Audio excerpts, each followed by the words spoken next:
This war, Part 38, during the United States-Israel war on Iran, Tehran has said Strait of Hormuz is open to all except the US and its allies.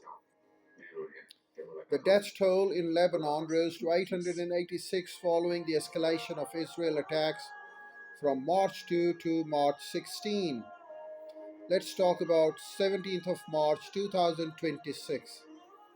The US-Israel strikes HRANI recorded 179 attacks and at least 19 total casualties, included 3 civilians killed and 4 injured. Drone attacks targeting police station checkpoints increased even in the densely populated urban areas. Almost half of the day's attacks were on targets in Tehran province. The Basij Command Headquarters and the IRGC garrison in Saadatabad were hit, as were the Panahi Sports Complex. The Shahid Kazemi Sports Complex were also hit. 2 wrestling halls, historic buildings in the Saadabad complex were damaged. The Shahid Ibadat garrison in Mariwan and a missile site in Khamenei Shahar were also targeted. A strike hit the area of the Bushehr nuclear power plant, causing no damage. Several senior Iranian officials, including Ali Larijani, Basij chief, and Golmarez Soleimani, and 3,000 Basij officials, were killed by overnight Israeli airstrikes. The US used GBU 72 bunker bombs to target sites believed to contain the Iranian anti-ship missiles. Let's talk about the Iranian strikes. Well, Iran, in retaliation, launched a missile barrage that killed an elderly couple in Ramat Gan while they were on their way to the bomb shelter. Iranian missiles also damaged platform at the Tel Aviv Salvador Central Railway Station.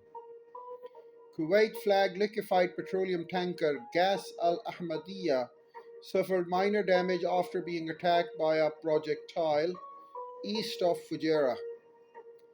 Other developments: US Director of National Counterterrorism Center Joe Kent resigned over the war, stating that he believed that Iran did not pose an imminent threat to the US and that Donald Trump was induced to take action by Israel and its lobby in the USA. As of 18 March, the US-Israeli strikes, an Israeli strike in Russia-Iran weapon transport route to the Caspian Sea. Ismail Khatib, Iran's Minister of Intelligence, was assassinated during the overnight Israeli strikes in Tehran.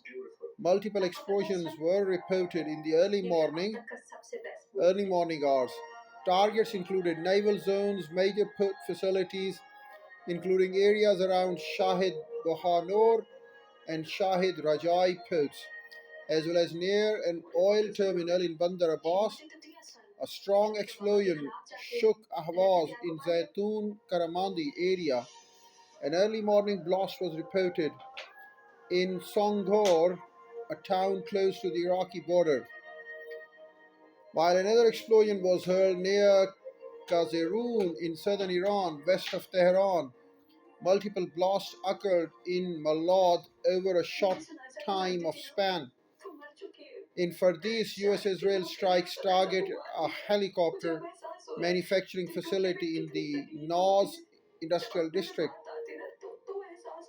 Fath Army base in Karaj was hit by strikes, as were the town's welfare offices, rehabilitation centers for persons with disabilities, and a residential area police station in Qum and Bandar Lange were also hit. A video showed a heavy strike on the northern Tehran on Wednesday morning. Israel said that it had targeted Iran's command center in Tehran. A medical center in Tehran was also hit.